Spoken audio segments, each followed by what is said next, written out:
അയ്യ വണക്കം രാഗ അഥവാ നമ്മുടെ രാഹുൽ ഗാന്ധി കോൺഗ്രസ്സുകാരെ ഇടയ്ക്കിടയ്ക്ക് തള്ളിമറിക്കുന്ന ഈ തൊലിഞ്ഞ സാഹിത്യത്തിലൂടെ തള്ളിമറിക്കുന്ന ഈ മനുഷ്യൻ ഇയാളല്ലാതെ മറ്റാര് എന്നൊക്കെ പറഞ്ഞുകൊണ്ട് തങ്കക്കട്ടി തങ്കക്കമ്പി എന്നൊക്കെ പറഞ്ഞുകൊണ്ട് തള്ളിമറിക്കുന്ന നമ്മുടെ രാഗയുടെ നിലവിലത്തെ അവസ്ഥയെക്കുറിച്ച് പറയുകയാണെങ്കിൽ ത്രികോണ മധ്യേ മൂലബിന്ദു കുടുങ്ങിയ അവസ്ഥയാണ് രാഹുൽ ഗാന്ധിക്ക് നിലവിലുള്ളത് എന്നുള്ളതാണ്. പിന്നെ കോൺഗ്രസ്സുകാർ വട്ടത്തിലും നീളത്തിലും ത്രികോണത്തിലും ചതുർഭുജത്തിലും അതല്ല തേഞ്ഞിരിക്കുകയാണ് എന്നാണ് ഞാൻ പറയാനായിട്ട് വന്നത്. എന്തായാലും അങ്ങനെ മൊത്തത്തിൽ തേഞ്ഞ് പണ്ടാനം അടങ്ങിയിരിക്കുന്ന ഒരു അവസ്ഥയാണ് നിലവിലുള്ളത്.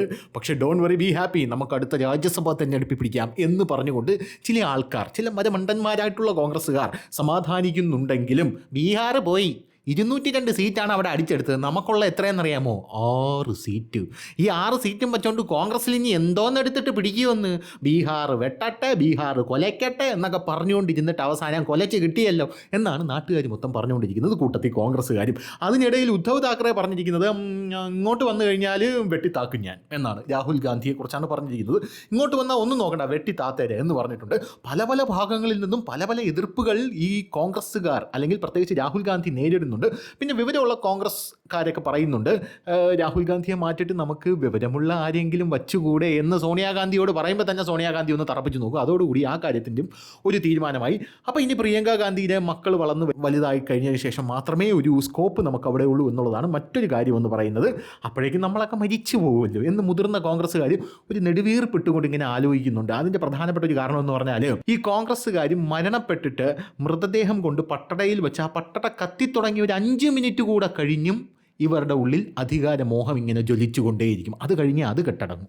അതാണ് ഈ കോൺഗ്രസിൻ്റെ ഒരു പ്രത്യേകത എന്ന് പറയുന്നത്. എപ്പോഴും അധികാരം വേണം എന്നുള്ളത് കൊണ്ടാണ് ഇവർ രാഹുൽ ഗാന്ധി ഒന്ന് മാറ്റിക്കൂടെ എന്ന് ഇടയ്ക്കിടയ്ക്ക് ഇങ്ങനെ ചോദിച്ചുകൊണ്ടിരിക്കുന്നത്. അപ്പോൾ എന്ത് തന്നെയല്ലാലും നമ്മുടെ വിഷയം അതൊന്നുമില്ല. നമ്മുടെ വിഷയം എന്ന് പറയുന്നത് 2026 രാജ്യസഭാ തിരഞ്ഞെടുപ്പ് വരുന്നുണ്ട്. 72 സീറ്റിലാണ് രാജ്യസഭാ തിരഞ്ഞെടുപ്പ് നടക്കാനായിട്ട് പോകുന്നത്. ആ രാജ്യസഭാ സീറ്റിലും ഞാൻ നേരത്തെ പറഞ്ഞതുപോലെ ത്രികോണ മധ്യേ മൂലബിന്ദു കുടുങ്ങി, ഭുജ ഭുജ ത്രിഭുജ ചതുർഭുജ വടിവിൽ തേയും എന്നാണ് അറിയാനായിട്ട് സാധിക്കുന്നത്. ഈ 72 രാജ്യസഭാ സീറ്റുകൾ എന്നൊക്കെ പറയുമ്പോൾ സത്യം പറഞ്ഞാൽ RJDയുടെ തേജസ്വി യാദവ് രാഹുൽ ഗാന്ധിയെ കണ്ണി കണ്ട കാലവാരി തൂക്കി തറയിലടിക്കുന്ന ഒരു സാഹചര്യമാണ് നിലവിലുള്ളത്. അതിൻ്റെ ഒരു പ്രധാനപ്പെട്ട ഒരു കാര്യം എന്ന് പറയുന്നത്, മാനം മര്യാദയ്ക്ക് പറഞ്ഞു ഇത്ര സീറ്റ് തരാം, ഇത്ര സീറ്റ് നില്ല്, ഇവിടെ നിന്നാൽ ജയിക്കില്ല, നിനക്ക് കഴിവില്ല മോനെ എന്ന് മാനം മര്യാദയ്ക്ക് പറഞ്ഞു കേട്ടില്ല. ഇപ്പം RJDയുടെ കയ്യിലുള്ള 2 രാജ്യസഭാ സീറ്റിൻ്റെ കാലാവധി 2026 തീരാൻ പോവുകയാണ്. അങ്ങനെ അത് തീരുമ്പോൾ എന്തു ചെയ്യും എന്ന് നമുക്ക് യാതൊരുവിധ പിടിയുമില്ല. ആ ഒരു ലെവലിലാണ് RJD ഇവിടെ ഇരിക്കുന്നത് എന്നുള്ളത് മറ്റൊരു പ്രധാനപ്പെട്ട കാര്യം. 2026 ദ്വിവത്സര രാജ്യസഭാ തിരഞ്ഞെടുപ്പ് നടക്കാൻ പോകുമ്പോൾ കോൺഗ്രസിനൊരു വമ്പൻ തോൽവി ഇപ്പോൾ തന്നെ പ്രവചിച്ചിരിക്കുകയാണ് പല രാഷ്ട്രീയ സിംഹങ്ങളും എന്ന് പറയുന്നത്.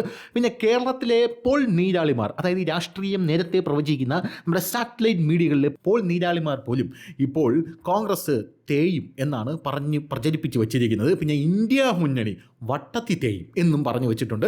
ഇനി അടുത്ത ഒരു പ്രധാനപ്പെട്ട കാര്യം, 2026 ഏപ്രിൽ ജൂൺ നവംബർ മാസങ്ങളിലാണ് ഈ രാജ്യസഭാ തെരഞ്ഞെടുപ്പ് നടപ്പിലാക്കാൻ പോകുന്നത് അല്ലെങ്കിൽ നടക്കാൻ പോകുന്നത് എന്നുള്ളതാണ്.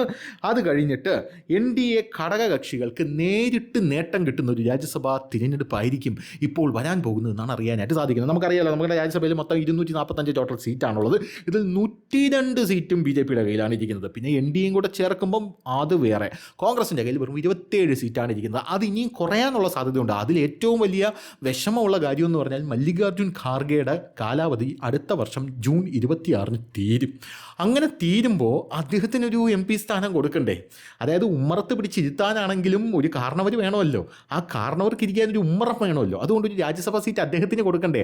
അതുപോലും കൊടുക്കാനുള്ള ശേഷി ഇപ്പോൾ കോൺഗ്രസിന് ഇല്ല എന്നുള്ളതാണ് ഇപ്പോൾ മനസ്സിലാക്കാൻ സാധിക്കുന്നത്. പിന്നെ ഇന്ത്യ മുന്നണി ടോട്ടലായിട്ടുള്ള സീറ്റൊക്കെ എടുത്ത് വെച്ച് കൂട്ടി അവിടെ ഇവിടെ എല്ലാം കൂടെ അങ്ങനെ തട്ടിച്ചും തളിച്ചൊക്കെ നോക്കുമ്പോൾ ഒരു മൊത്തത്തിലൊരു ഇത് വരുന്നുണ്ട്. അതായത് മൊത്തത്തിൽ ഒന്ന് പിടിച്ചിരിക്കാനുള്ളൊരു സെറ്റപ്പ് ഉണ്ട്. പക്ഷേ അത് പോരല്ലോ.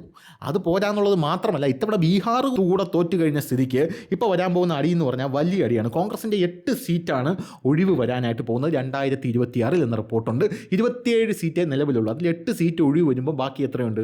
ഞാൻ മാത്തമാറ്റിക്സ് കുറച്ച് വീക്കാണ്, കൂട്ടി വയ്ക്കും. ഖാർഗെ, ദിഗ്വിജയ് സിംഗ്, ശക്തി സിംഗ് സോഹിൽ, രജനി പാട്ടീൽ എന്നിങ്ങനെയുള്ള ആൾക്കാരുടെ എല്ലാം കാലാവധി കഴിയും. ഈ കാലാവധി ഇവരുടെ ഇത് കഴിയുമ്പോഴും ഈ 4 സീറ്റും തിരിച്ചു പിടിക്കാൻ പറ്റും എന്നുള്ള യാതൊരുവിധ മോഹവും അത്തരത്തിലുള്ള വ്യാമോഹമൊന്നും കോൺഗ്രസിനില്ല എന്നുള്ളത് കോൺഗ്രസിൻ്റെ ഒരു നല്ലൊരു കഴിവാണ്. I appreciate it. അത് മാത്രമല്ല RJDയെ സംബന്ധിച്ച് നോക്കുകയാണെങ്കിൽ പ്രേംചന്ദ് ഗുപ്ത അവരുടെ ഒരു വലിയൊരു രാജ്യസഭാ അംഗമാണ്. പോരാത്തതിന് AD സിംഗ് എന്നിങ്ങനെ 5 സീറ്റ്, മൊത്തത്തിൽ 5 സീറ്റ്, ഇവർ രണ്ടുപേരും കൂടെ ചേർത്ത് 5 സീറ്റും കയ്യിൽ നിന്ന് പോകും എന്നാണ് RJD പ്രധാനമായിട്ടും പറഞ്ഞുകൊണ്ടിരിക്കുന്നത്. അപ്പോൾ അതും പോയി ഇതും പോയി, അങ്ങനെ അരിയും പോയി, കിട്ടാതിരുന്ന റേഷൻ പഞ്ചാരയും പോയി, അങ്ങനത്തെ ഒരു അവസ്ഥയിലാണ് ഇവരിങ്ങനെ ഓടിക്കൊണ്ടിരിക്കുന്നത്. ഇനി അടുത്തതായിട്ട് വരാനിരിക്കുന്ന രാജ്യസഭാ തിരഞ്ഞെടുപ്പ് ഇന്ത്യ സഖ്യത്തിന് വലിയ തലവേദന കൊടുക്കും എന്നുള്ള റിപ്പോർട്ടുകളും പുറത്തു വരുന്നുണ്ട്. അപ്പോൾ ഇതൊരു കുഞ്ഞ് റിപ്പോർട്ടാണ്. 2026 ആഘോഷിക്കാനുള്ള വകുപ്പുണ്ട് എന്നാണ് ഈ റിപ്പോർട്ടെല്ലാം നമ്മളോട് സൂചിപ്പിക്കുന്നത്. ഇവിടെ തീർന്നില്ല, ഇനി അടുത്ത തിരഞ്ഞെടുപ്പൊക്കെ വരുന്നുണ്ട്. ഇനി രാഹുൽ ഗാന്ധി ബംഗാളിൽ തെരഞ്ഞെടുപ്പ് പ്രചാരണത്തിന് ഇറങ്ങുമെന്നാണ് പറഞ്ഞിരിക്കുന്നത്. ഉടനെ തന്നെ BJP ഹെഡ് ക്വാർട്ടേഴ്സിൽ അവിടെ ആഘോഷം തുടങ്ങിയിരിക്കുകയാണ്. പോരാത്തതിന് രാജ്യം മുഴുവൻ SIR നടപ്പിലാക്കുന്ന വേറെ ആനന്ദതന്തുലിതമായിട്ടുള്ള വാർത്തകൾ വേറെ പുറത്തു വരുന്നുണ്ട്. അതിനിടയിലാണ് കോൺഗ്രസ്സിന് വീണ്ടും തകർച്ചയോട് തകർച്ച എന്നുള്ള ഈ കുഞ്ഞ് റിപ്പോർട്ട്, അതായത് ചാക്കോമാഷിൻ്റെ 100 പവൻ്റെ ഇടയിൽ ഈ കൊച്ചി നിക്ലസ് മുക്കിക്കളയേണ്ടെന്ന് വിചാരിച്ച് പറഞ്ഞതാണ്. അപ്പം ശരി.